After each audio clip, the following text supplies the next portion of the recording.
Imagine a simple man, with no army, no riches, no political power, and yet he sat before a crowd and spoke words that crossed centuries and changed the course of humanity.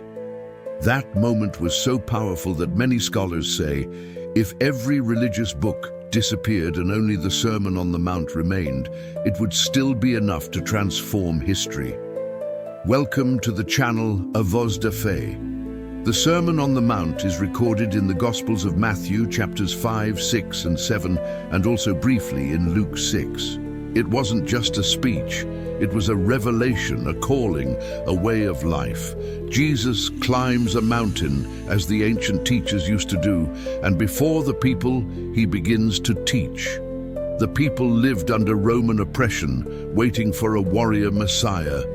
But he arrives with a message of peace, justice, and inner transformation. Gandhi once said, "If all the spiritual writings of humanity disappeared and only the Sermon on the Mount remained, nothing would be lost." What you are about to hear may change the way you see faith. Jesus begins with the Beatitudes, describing who is truly blessed in God's eyes. Blessed are the poor in spirit, those who mourn, the meek, the merciful, the pure in heart, the peacemakers, and those persecuted for righteousness. He isn't speaking of happiness according to the world, but happiness according to the heart of God. He flips human logic, the humble, the hurting, the just. These are precious to God. Many scholars say that each beatitude is like a spiritual key, a step toward growing in faith, and perhaps true happiness lies in the very things the world rejects. Then Jesus says, "You are the salt of the earth. You are the light of the world." Salt in those days was valuable and used to preserve food. Being salt means preserving what is good and slowing the corruption of the world. Being light means living in a way that reveals God through our actions. Have you ever thought that maybe God placed you here to illuminate someone's life? After that, Jesus reveals something even deeper. He didn't come to abolish the law, but to reveal its spiritual essence.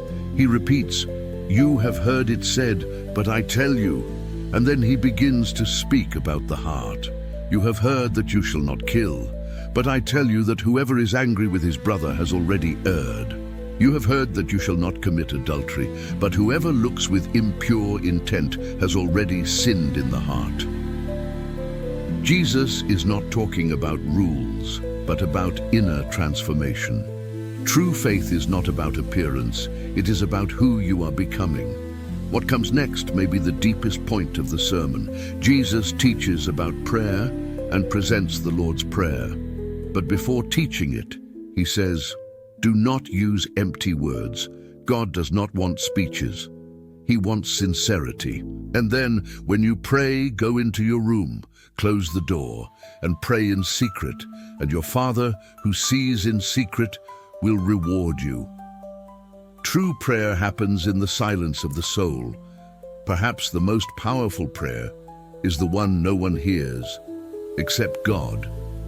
Next, Jesus speaks about anxiety and trusting God. "Look at the birds of the air. They neither sow nor reap, and yet they are fed by God. And also, seek first the kingdom of God, and all these things will be added to you." Jesus is not saying to abandon responsibility, but to trust in what we cannot control. How many worries do you carry that God may be asking you to place in his hands? One of the most famous passages of the Sermon on the Mount is, "Do not judge, so that you will not be judged." He does not forbid discernment, but condemns hypocrisy. He says that before looking at the speck in someone else's eye, we must remove the plank from our own. True faith does not point fingers. It transforms itself first. A true Christian does not accuse, he embraces. Then Jesus ends with one of the most important lessons. "Whoever hears my words and puts them into practice is like a man who built his house on the rock." Faith is not theory. It is daily construction. The wind will blow, the storm will come, but whoever stands on Christ remains firm. Perhaps The Sermon on the Mount is more than a text. It is a foundation for life. The Sermon on the Mount is not just a message from the past, it is a present invitation, a calling to live with purpose, humility, love, and trust in God. May this word inspire your walk and strengthen your faith. Thank you so much for watching. If this message touched your heart, subscribe to A Voz da Fe, activate the notifications, leave your like, and share this video with someone who needs this word today. May God bless you, and see you in the next video.